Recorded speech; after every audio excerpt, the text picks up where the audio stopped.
Bueno, vamos a comenzar. Así que bueno, bienvenidos a todos a la Universidad Hebraica, a este espacio que es el espacio de experiencia SUBH, en la que tenemos distintas conferencias en las cuales presentamos distintos programas y aspectos de las tareas que desarrollamos. Nos da mucho gusto. Les voy a pedir a los que están presentes que a través del chat nos digan desde dónde nos están viendo, porque tenemos gente no solo de México, sino también del exterior. Entonces los invitamos a que nos escriban el nombre y desde qué lugar están, qué ciudad, qué país. Así que gracias para saber mejor quiénes son los que están con nosotros.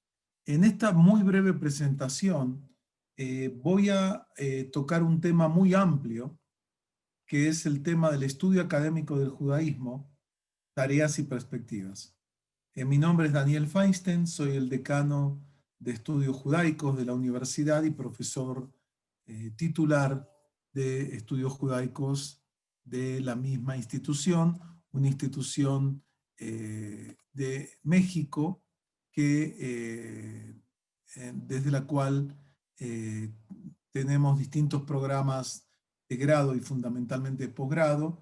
Me da gusto ver a gente que nos habla desde Bogotá, desde Brasil, desde Canadá, también Ciudad de México, desde Colombia, así que un gusto estar con todos ustedes. Eh,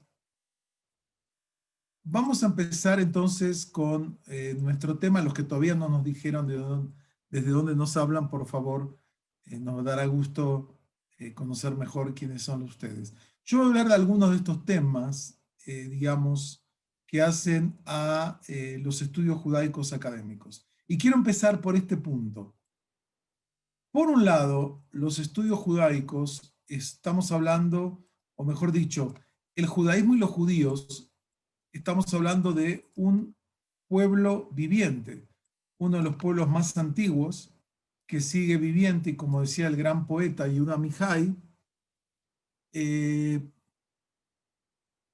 el pueblo judío no es un pueblo histórico, es un pueblo geológico casi, porque comparando con otras culturas, nuestra antigüedad es muy amplia, por lo menos 3.200 años de evidencia histórica, probablemente otros siglos más, pero desde la estela de Merneptah, que se encuentra en el Museo del Cairo, donde aparece por primera vez en una fuente extrabíblica la mención de Israel como pueblo.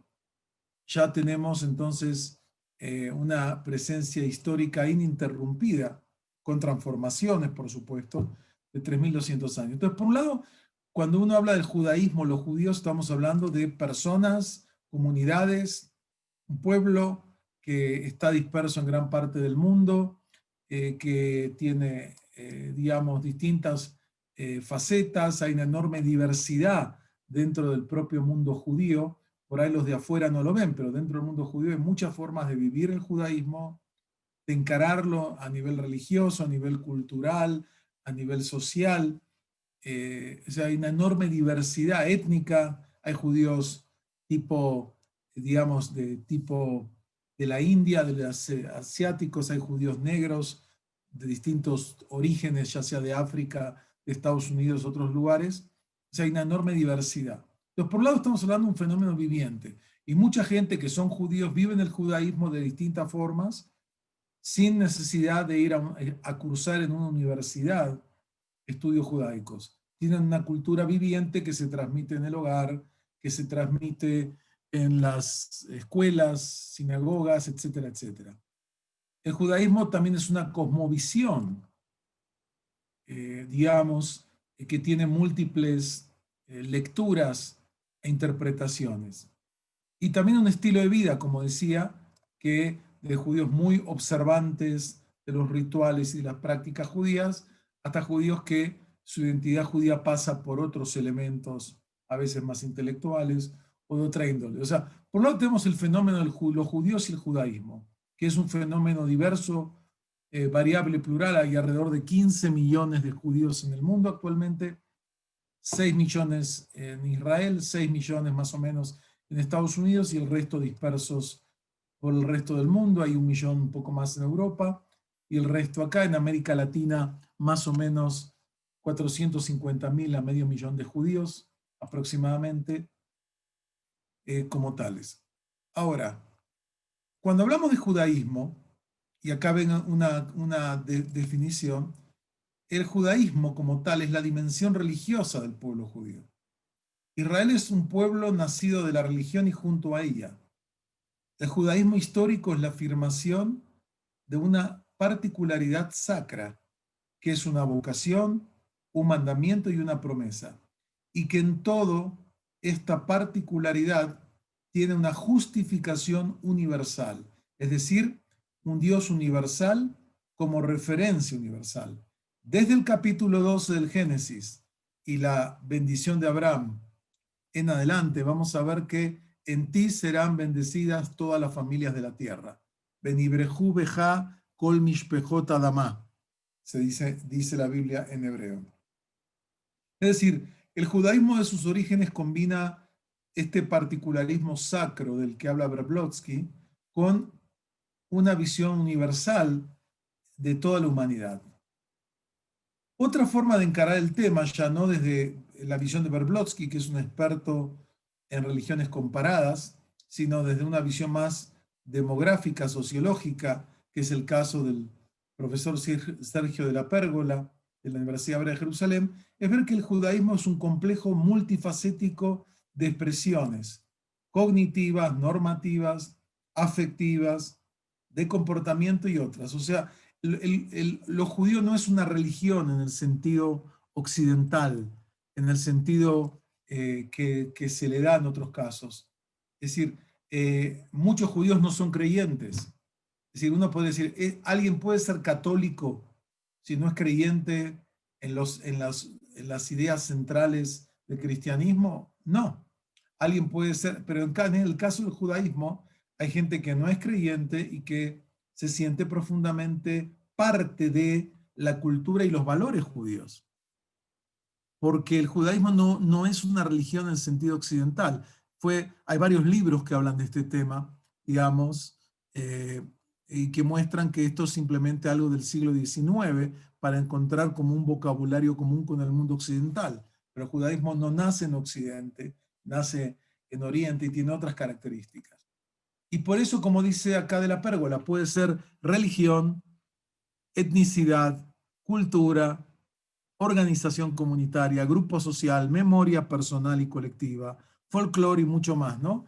Por lo tanto, ningún indicador o individual puede dar cuenta de la riqueza y la complejidad de la identificación judía.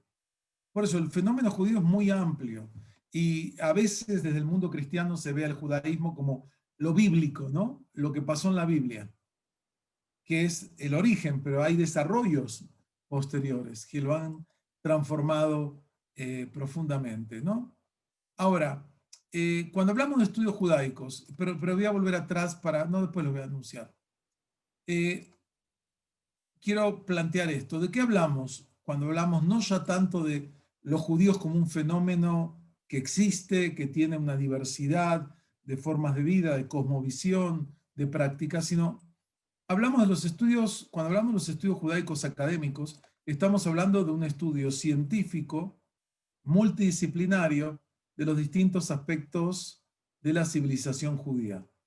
Vamos a ver que esto nace en el siglo XIX, cuando de hecho nacen realmente la historia académica y los estudios universitarios como tales sistemáticos. Ahí podemos decir que nacen los estudios judíos académicos, no la práctica judía tradicional, no el estudio de la Torá en las academias talmúdicas, que eso viene desde hace más de 2000 años, pero el estudio desde disciplinas científicas, como la historia, como la sociología, como la arqueología, como la literatura, como la antropología y así numerosas otras, viene de acá. Por un lado tenemos las humanidades, todas las humanidades, la filosofía, etcétera, las ciencias sociales, y también se están incorporando otros campos hoy en día, como la genética, por ejemplo. Hoy en día hay estudios genéticos que nos ayudan a entender el origen, digamos, de grupos humanos y sus conexiones con otros grupos. Los estudios judaicos son un campo que abarca numerosas disciplinas con distintas metodologías, y como en cualquier campo científico hay reglas que la propia comunidad científica define. Es decir, metodologías, criterios de validación, de argumentación, hay revistas académicas, hay congresos, y los estudios judaicos forman parte de las distintas humanidades y ciencias sociales. Por ejemplo, dentro de la historia, con las distintas escuelas y parámetros que existen en el estudio de la historia, tenemos gente que se especializa en la historia de los judíos o en la historia del judaísmo, ya sea la historia social, la historia de la vida cotidiana, la historia intelectual. Hay una enorme diversidad de campos y después se especializan por periodos. Hay historiadores que se ocupan de la historia judía medieval, entonces tienen mucho en común con los otros medievalistas, ¿no?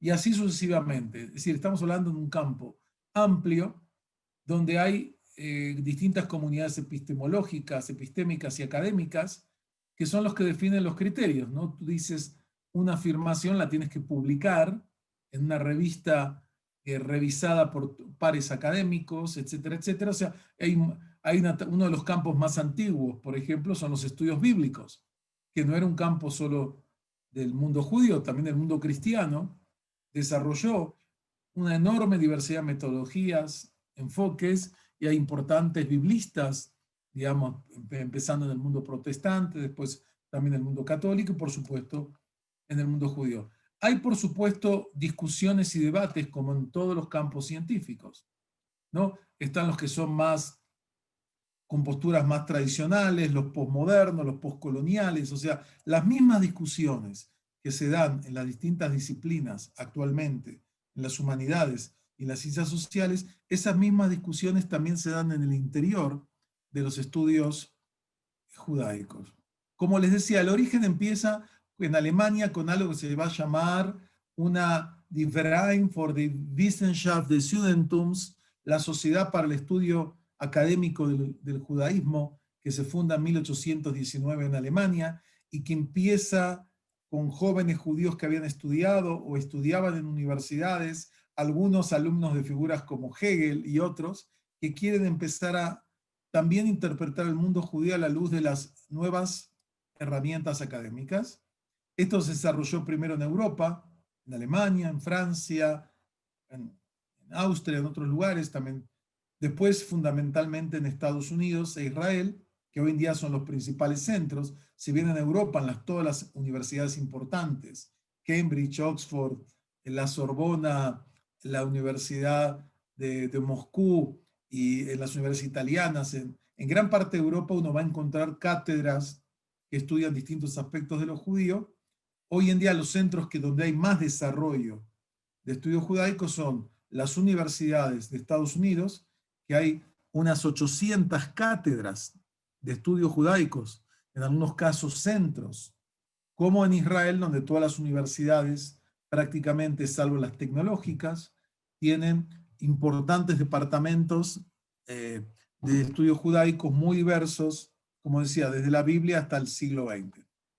Obviamente que es un campo que hay departamentos, cátedras, programas, asociaciones profesionales, congresos, publicaciones científicas. Hay cientos de publicaciones científicas. Algunas no son exclusivamente temas judíos. Hay publicaciones de estudios bíblicos, hay publicaciones, digamos, de estudios históricos, hay publicaciones de religiones comparadas, donde se incluyen muchas veces estudios de temáticas judías. Y acá llegamos a un tema que es problemático, no solo en el caso judío, pero como en otras tradiciones, que es la relación entre la memoria colectiva y la historia, que no es lo mismo. Porque la memoria colectiva es como un pueblo, un grupo humano vive e interpreta su pasado. Y no lo hace por medio de estudios académicos, lo hace por medio de rituales, por dispositivos de rememoración, conmemoraciones, lugares, etc. Y como dice el gran historiador que fue profesor en Harvard y en Columbia, Yerushalmi, autor de un libro clásico en el tema, él plantea que hay una tensión entre la memoria colectiva del pueblo judío y la historia moderna. Y él dice, el judaísmo tiene una gran memoria colectiva y una corta historia. porque el ámbito de la historia es un ámbito realmente nuevo dentro de los estudios judaicos. Y de alguna forma se esperó que la historia reemplace o supla la crisis que produjeron la secularización y el pensamiento moderno que erosionaron la memoria colectiva del pueblo judío como de otros grupos a raíz de los cambios que se dieron, ¿no?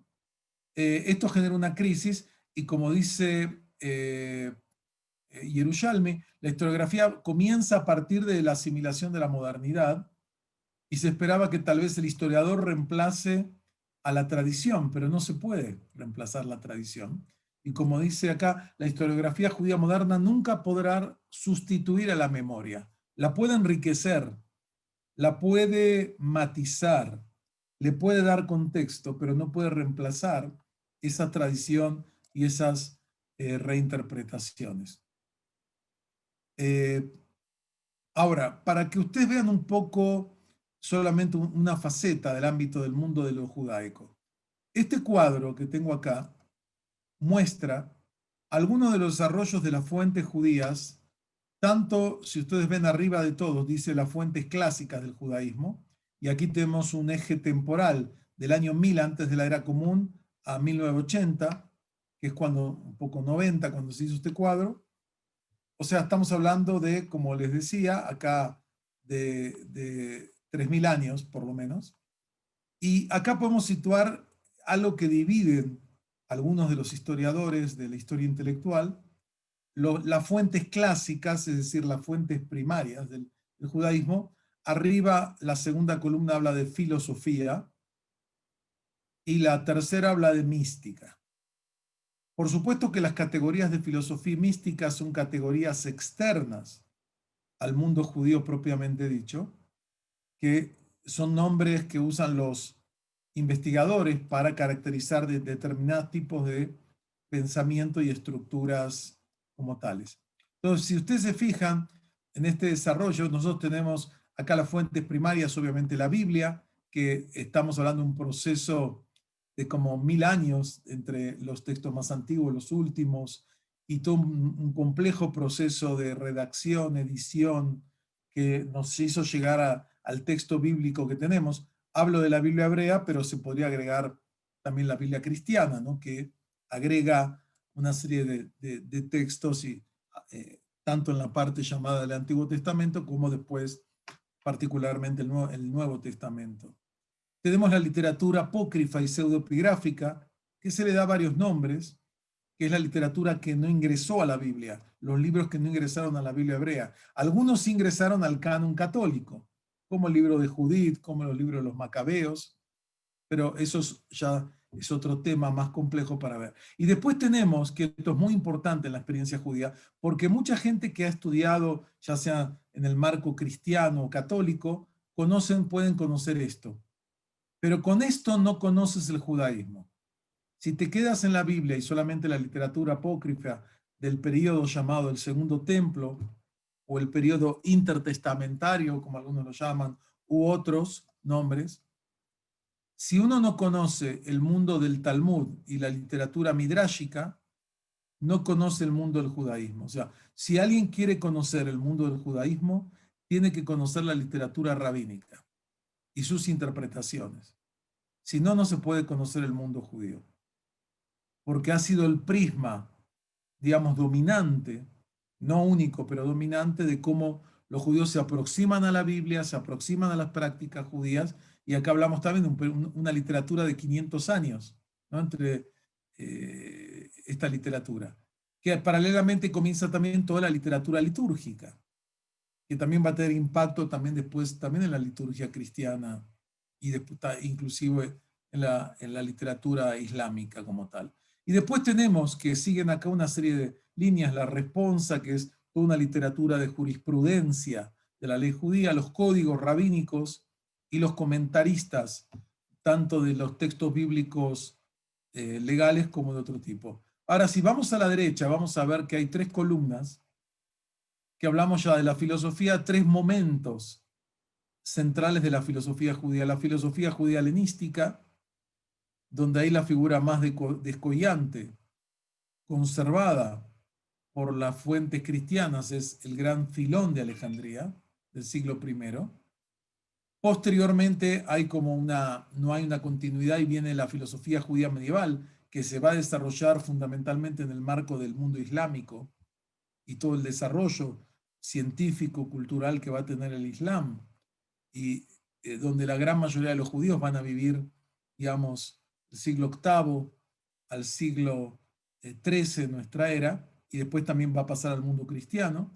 Y por último, tenemos un tercer momento que empieza en la modernidad, como reacción a las nuevas ideas modernas de la filosofía moderna, la filosofía de Kant, de Hegel y de otros pensadores, hasta donde ya habría un cuarto momento, que ya es donde el pensamiento y la filosofía judía es autónoma, no es que viene de afuera, ¿no? Y tenemos figuras claves que han transformado la filosofía desde Hermann Cohen, Edmund Husserl, Martin Buber, Franz Rosenzweig, y podemos seguir así con muchos otros, hasta Emmanuel Levinas, Jacques Derrida, para solo mencionar algunos autores que tienen cierta inspiración o mucha inspiración judaica en su trabajo. Y después tenemos el área mística, que también se desarrolló la Kabbalah y otras áreas, no voy a entrar acá en detalle, toda una amplia gama de corrientes místicas judías desde el mundo antiguo hasta nuestros días. Como ven, el mundo de los estudios judaicos es un mundo amplio, con congresos, con investigaciones, con publicaciones, y los estudios judaicos son increíblemente amplios.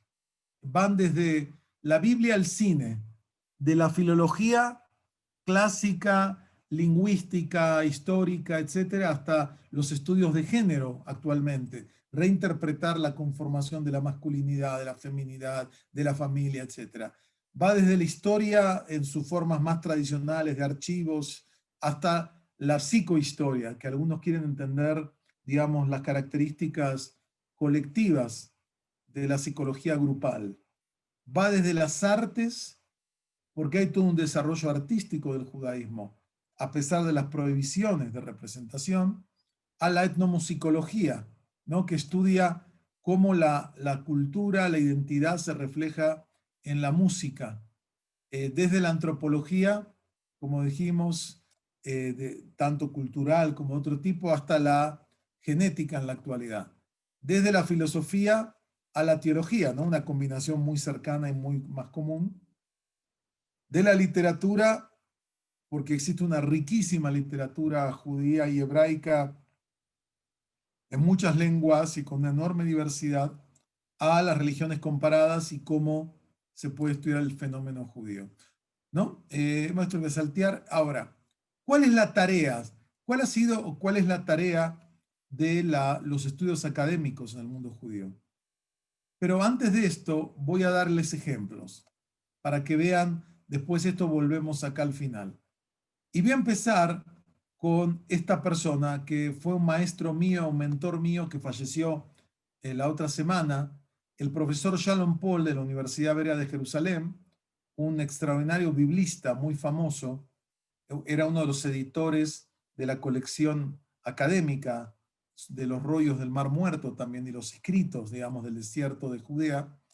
El profesor Shalom Paul, por ejemplo, para que ustedes vean lo que es un biblista en este caso, él estudió los estudios del libro del pacto a la luz de la ley cuneiforme y la ley bíblica, es decir, era un experto en acadio, en las lenguas semitas antiguas, y podía comparar ciertos códigos que existen en el Pentateuco, comparándolos con estos códigos que sabemos que son anteriores en general al Pentateuco, y ver en dónde el Pentateuco replica o se transforman estos temas.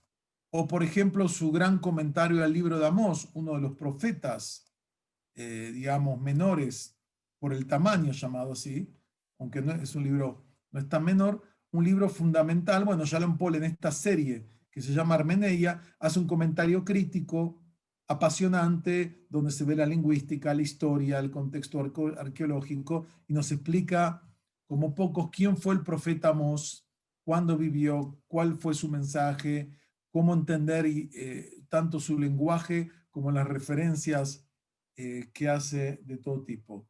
O su otro comentario en otra serie, que es el comentario a Isaías 40:66, llamado también el Deutero Isaías, o segundo Isaías, donde vemos acá como un gran biblista hebreo que también usa la tradición judía, usa los comentaristas clásicos, pero lo analiza con criterios que cualquier biblista tiene que hacer, que es conocer las lenguas antiguas, conocer el contexto, conocer de la redacción, conocer de la transmisión. Hay muchos enfoques dentro de la propia literatura bíblica. ¿No? Entonces yo hice esto en homenaje y en honor a un maestro que tuve, un gran investigador, un extraordinario docente que eh, nos dejó hace poco y dejó, la verdad que muy impactado porque un hombre muy vital y muy querido que me enseñó a entender mejor la literatura bíblica. Otra figura clave para entender los estudios judaicos es el profesor Gershom Scholem, que es muy conocido en el mundo intelectual porque él era el gran amigo de eh, eh, Walter Benjamin, ¿no? Él es el que ayudó a conservar y editar la obra de Benjamin después de su temprana muerte. Pero Gershom Scholem, que nace en Alemania, va a ser una de las personas que va a crear un campo académico que no existía, que es el estudio académico de la mística judía. Y él recopiló, acá ven atrás los libros, él recopiló una de las mayores colecciones de textos místicos existentes, se dedicó a recuperar esos textos y a tratar de mapear el campo. Él es alguien quien lo compara con Freud. Él hizo de alguna forma, creó un nuevo campo, en este caso el estudio científico, académico del misticismo judío, y eso lo escribió en varios libros. Uno de los más famosos es este, Las grandes tendencias de la mística judía, donde Scholem muestra el primer mapeo como de un continente que era muy desconocido, que es el continente de la Kabbalah, de la mística judía, y este texto que es un clásico, que ya tiene como 60 años, 70 años, y hay cosas que han sido cuestionadas por la investigación posterior, sigue siendo un clásico donde vemos acá cómo un experto que usa métodos filológicos históricos trata de reconstruir este campo que se pensó que era algo marginal, pero yo le muestra que la mística judía va a ser una ideología fundamental dentro de importantes sectores del mundo judío. La nueva generación, que ya es una generación posterior o dos, es la figura del profesor Moshe Idel, a quien tuve el gusto de conocer bien personalmente, y él es hoy en día uno de los más grandes eruditos, también profesor en la Universidad Hebrea de Jerusalén. Con este libro, Kabbalah, Nuevas Perspectivas, él amplifica el campo de este área y muestra la riqueza del campo. Ahora, para hacer un homenaje, porque se habrán enterado que ha fallecido Maradona, ¿no? Diego Maradona, el gran futbolista argentino que tuvo tanto impacto, ¿no? Y uno ve el impacto a nivel mundial. Creo que no sé por qué líder mundial hay tanta conmoción. Justamente, fíjense, hasta el tema del fútbol es tema de estudios judaicos. Hoy en día la sociología y la historia del deporte es un campo académico muy importante, porque nosotros sabemos que el deporte mueve millones de personas, trillones de dólares. Es un campo con impacto político, social, cultural. Bueno, un historiador de la Universidad de Tel Aviv, especialista en los judíos de Argentina, América Latina, Ranan Rein, escribió un libro muy interesante, hay versión en español, sobre el fútbol, los judíos y la construcción de la identidad argentina. Y él analiza acá un club que se llama Atlanta, asociado a la comunidad judía, por la zona donde está el estadio, etc. Y él demuestra cómo Atlanta tiene o sea, aún temas que uno diría, ¿qué relación tiene el fútbol con la identidad judía? Bueno, hoy en día desde el punto de vista histórico, sociológico, se estudia hasta estos temas en estudios judaicos. Y el último campo que les voy a mostrar es el campo del cine. El cine, como ustedes saben, es uno de los lenguajes dominantes de nuestro tema. Hoy en día, cuando tú hablas de grandes novelas o grandes obras, la gente no se fija por los libros, sino por las películas, ¿no? Que vio la película sobre tal novela. es raro que lea también la novela. O sea, el cine hoy en día es uno de los constructores del imaginario espiritual, cultural de la gente. Un libro lo pueden leer, depende de qué libro, pero varios miles de personas, decenas de miles de personas, una película de millones de personas. Y hay todo un campo muy desarrollado con decenas y decenas de libros, de publicaciones sobre estudiar, como hay en muchas universidades del mundo, estudios de cinematografía y cómo el cine construye la realidad, proyecta la realidad, interpreta la realidad a través de, por ejemplo, este es un libro de un historiador norteamericano que estudia a través de una serie de películas, él reconstruye la historia de los judíos de los Estados Unidos. Y esta es una escena de una película que es la primera película de Hollywood de alto nivel que trata el tema del antisemitismo en la sociedad norteamericana.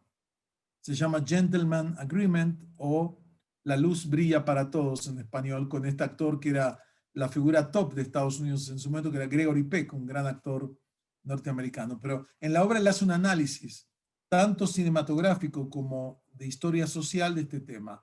O, por ejemplo, este libro de un gran historiador especialista en temas de holocausto y otros, de Omer Bartov, que se llama The Jew in Cinema, desde una película que llamó El Golem, un clásico todavía del cine mudo, hasta una película moderna americana que es Don't Touch My Holocaust. Y él muestra cómo el cine, de vuelta, es un medio para interpretar ese mundo cultural. O este libro, ¿no?, que muestra cómo la judeidad del judaísmo se refleja en el cine contemporáneo, ¿no? Y acá vemos, si alguien reconoce a los actores, esto es una película de los hermanos Cohen, una película muy extraña, pero de culto casi, eh, que acá aparecen los dos actores centrales, eh, donde los judíos aparecen de una forma muy extraña, reproducida. Tenemos una versión de Job, de los hermanos Cohen. O sea, los estudios judaicos lo que quiero mostrar van desde la Biblia hasta el cine contemporáneo. Son un campo sumamente rico, sumamente valioso, ¿no? Esto no. Y ahora lo que quiero hacer es, con esta base, explicarles qué es lo que hicimos nosotros en la universidad, digamos, para encarar este tema y transmitirlo. Bueno, veo que hay gente, más personas y distintos lugares. Tenemos también acá Honduras, así que nos da gusto recibir acá a todos los amigos de distintos lugares. Y les voy a mostrar ahora, que me parece fundamental, el mapa curricular para explicarles la concepción del programa que creamos, que es uno de los programas estrellas de la Universidad Hebraica, que es el programa que llamamos Maestría en Estudios Judaicos, y que de alguna forma les va a mostrar cómo todo esto está integrado, ¿no? Ahora lo pueden ver, ¿verdad? Lo están viendo, ¿no? Este programa se da en modalidad presencial, que lo empezamos ya hace más de 12 años, y en modalidad en línea. Este programa cuenta con el REVOE, el reconocimiento de validez oficial de la Secretaría de Educación Pública de México, pues es un programa académico que responde a todos los criterios y parámetros de este tipo de programas, ¿no? La Maestría de Estudios Judaicos es un programa que ahora le voy a mostrar el mapa curricular, que es lo más importante. ¿Lo están viendo? ¿Lo ven? Ok. Fíjense. Sí, señor. Gracias. Este programa es un programa que dura 2 años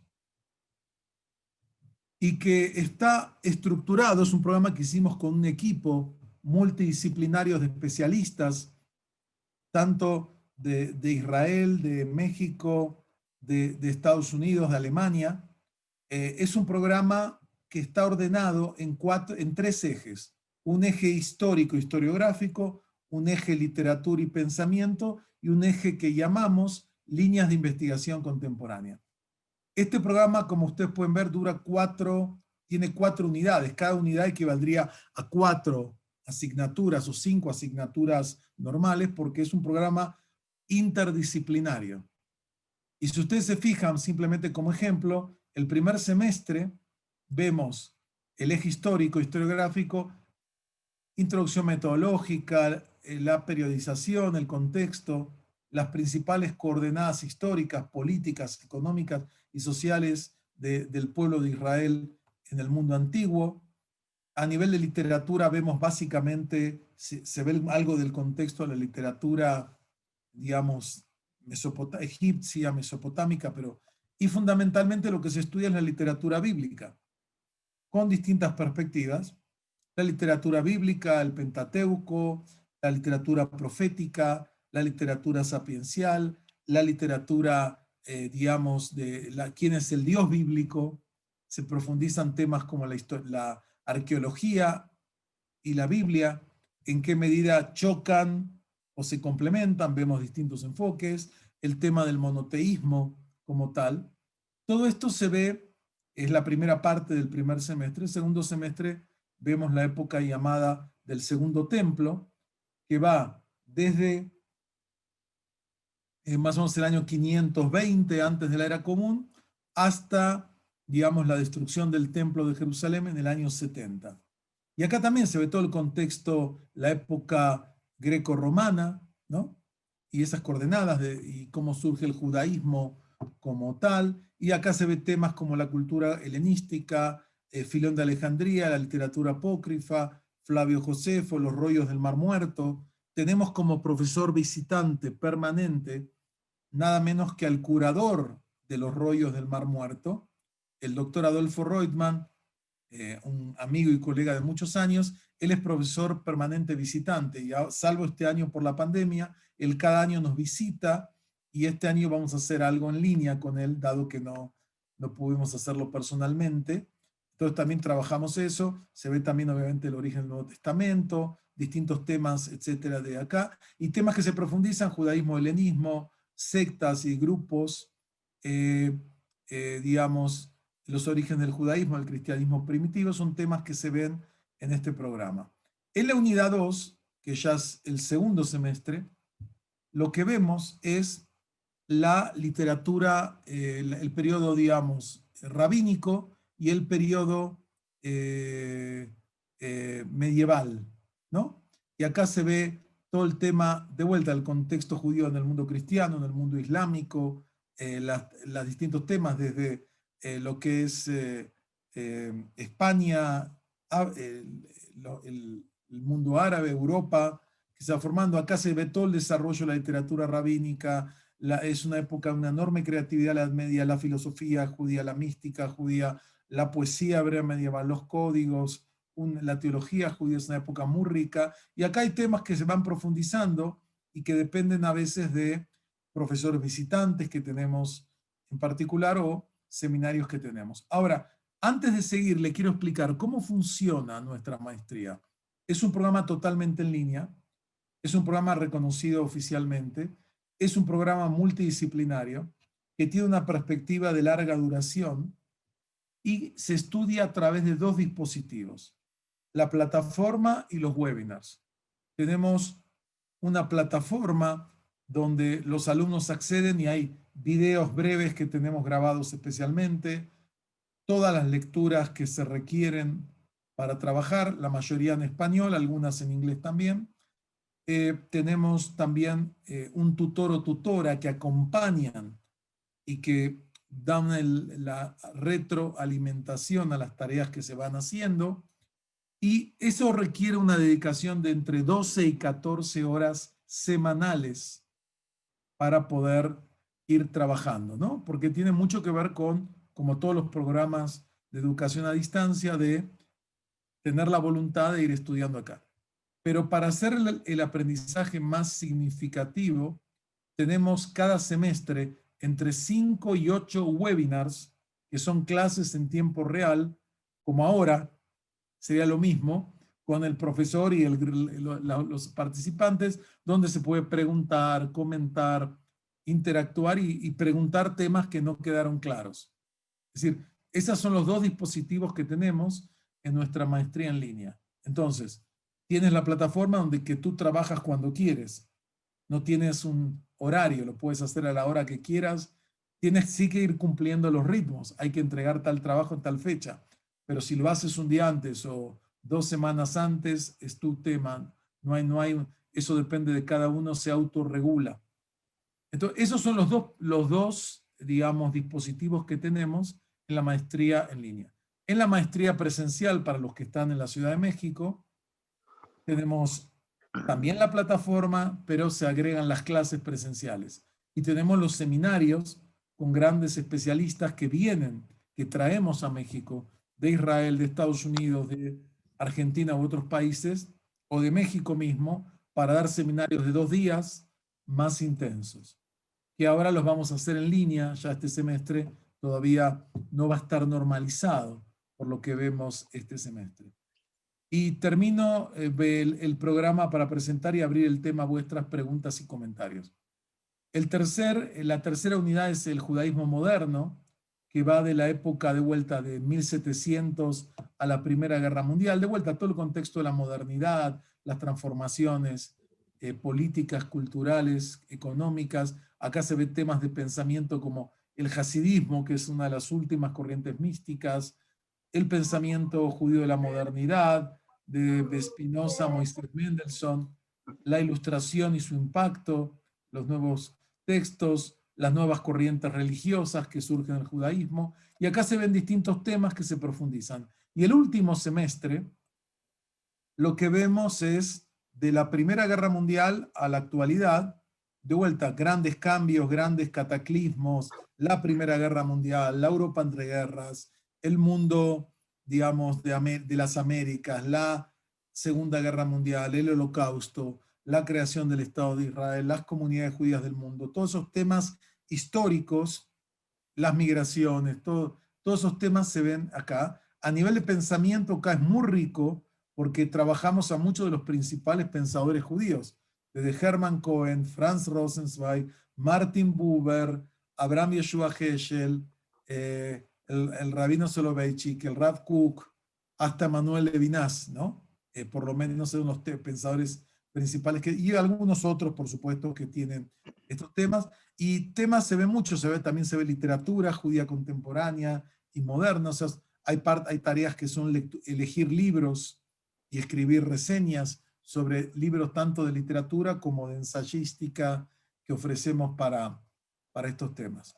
Y además de esto, tenemos 2 asignaturas más breves, que una se cursa en el segundo semestre, que es una introducción a la metodología de la investigación en estudios judaicos, para dar una base metodológica, y el último semestre, el cuarto, se ve métodos de enseñanza y transmisión de los estudios judaicos, para que los que están tengan herramientas creativas para poder enseñar estos temas, ¿no? Como tal. Y ahora vuelvo al esquema, al cuadro original, para hablar del tema que les había mencionado, eh, que me parece importante revisarlo, y es el tema de, perdón, que tengo que volverlo a buscar, que es el tema de, digamos, no, perdón, este no era, es el tema de, que voy a volver a conectar un minuto, y ahora sí abro el tema a sus preguntas y comentarios, que es el tema de cuál es acá ya estoy, ¿no? Ya estamos conectados, que es el tema del propósito, o sea, que quiero verlo acá, ahora se va a ver acá, ok, acá, espero, no me salté, por eso venía, acá. ¿Cuáles son las tareas de los estudios judaicos como de las humanidades en general? Por un lado es preservar y reinterpretar la memoria colectiva, porque también uno tiene que preservar los documentos, los archivos, los testimonios. La tarea de los estudios judaicos son en un nivel preservar y reinterpretar a la luz de las nuevas herramientas académicas esos temas. Investigar con métodos críticos las múltiples dimensiones de la civilización judía. Otro es incrementar nuestro conocimiento de los desarrollos del pasado y de los procesos del presente del pueblo judío. Hoy en día hay disciplinas como la sociología, la demografía y otras que estudian el presente, no solo el pasado, ¿no? Y que nos permiten interpretar mejor estos temas. Y por último, aportar a la comprensión de las tendencias y desarrollos del pueblo judío de sus orígenes a la actualidad, valorar las influencias y aportaciones del judaísmo a su entorno y viceversa, las influencias externas que han transformado y enriquecido el judaísmo. Y por último, que esta es una meta que también se propusieron los fundadores en 1819 de los estudios judaicos, es legitimar el lugar del judaísmo como parte integral del diálogo intercivilatorio, multicultural, porque vivimos en un mundo plural y tenemos que aprender a convivir y a entendernos y a conocernos. Y los estudios judaicos nos aportan al mundo en general esta visión de la perspectiva, la cosmovisión, la civilización judía.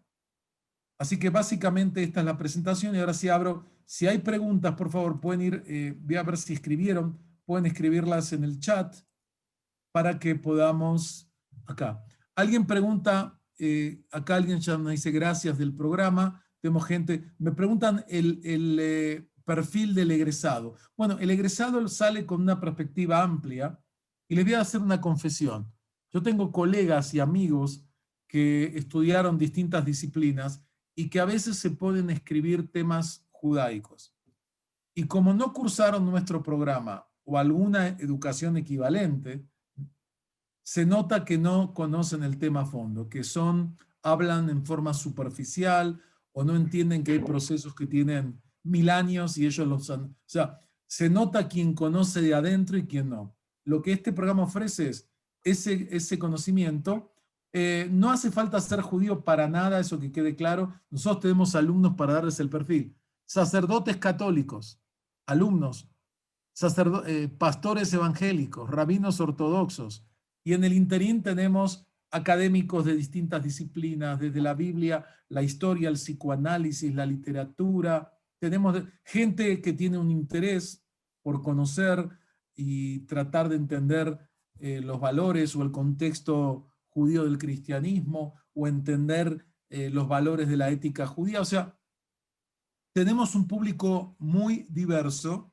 Nuestros criterios son criterios para aceptación académicos, no son criterios, o sea, no importa que creas o que no creas, cada uno toma los valores y las ideas que quieren. Vemos que tenemos gente de la verdad de muchos países, de Augusto, de Honduras, de República Dominicana, etcétera. No hace falta ser judío. Y lo que la persona que tiene los criterios recibe es un título de maestría oficial reconocido por la CEP. Aparte, nosotros somos una universidad reconocida que está por la UNESCO. Si ustedes se fijan, hay un libro de universidades de la UNESCO. Nosotros somos una de las universidades mexicanas que figura en este texto. El programa va a empezar a fines de enero, pero las inscripciones ya estamos haciendo porque tenemos una cantidad de becas que damos para que aquellos interesados también puedan acercarse al programa. Entonces yo diría que el que está interesado, hasta a partir de aquí tenemos los datos, ustedes tienen los datos, se pueden contactar, les arreglamos una entrevista, una breve entrevista, y a partir de ahí avanzamos. Ya tenemos inscritas unas 10, 12 alumnos, son grupos pequeños, nunca queremos más de 25, para que pueda ser algo más personalizado, ¿no? Entonces, ese es el tema. Es un programa, como dije, somos una universidad mexicana, acreditada, oficial, porque hay algunos programas judaicos que no tienen este tema. Lengua hebrea, muy bien. Nosotros tenemos, aparte de esto, programas en línea de aprendizaje de la lengua hebrea y les recomendamos a los alumnos que estudien por lo menos 2 semestres de lengua hebrea, mínimo, para tener una noción. O sea, nuestros profesores se manejan en forma fluida en las lenguas que enseñan, o sea, tenemos un cuerpo docente muy calificado, muy especializado.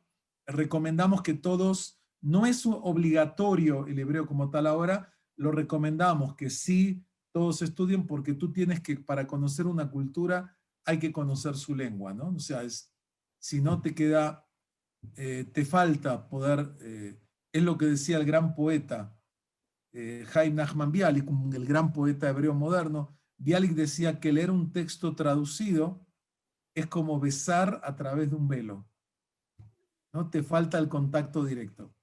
Y realmente recomendamos a todos que no han cursado ya en seminarios cristianos o católicos, estudian algo de hebreo bíblico, por lo menos eso está muy bien, entonces ya tiene una base, pero recomendamos que sí el que quiera pueda estudiar, pero no es obligatorio como condición, digamos, de ingreso que tenga conocimientos de la lengua hebrea.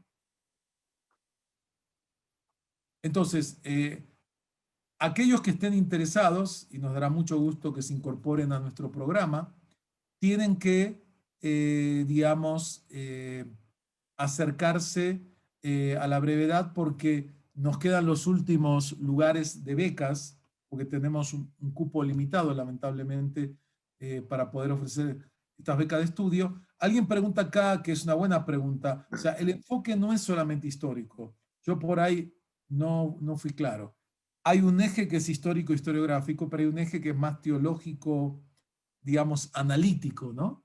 Que es el eje de literatura y pensamiento. Entonces se ve temas de pensamiento, teología bíblica, filosofía judía, eso por supuesto que se trabaja a lo largo del tiempo, digamos. Como dije, hay un eje que sí es histórico, porque nos interesa que uno se ubique en el mapa, en la cronología de la historia judía, porque la historia judía es una historia universal. Como decía un colega, Howard Sahar, un gran historiador, él decía, estudiar historia judía es la mejor forma de estudiar historia universal, porque tú vas a estudiar desde los griegos hasta los egipcios y Mesopotamia y el Islam y el mundo cristiano y la modernidad, y vas a ver todos los procesos que transformaron el mundo como tal, ¿no?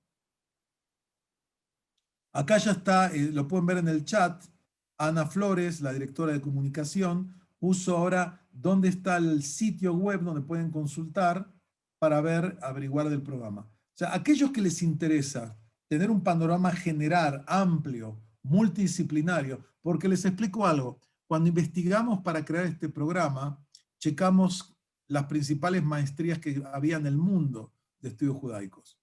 Primero que en español no hay ninguna así oficial de este tema.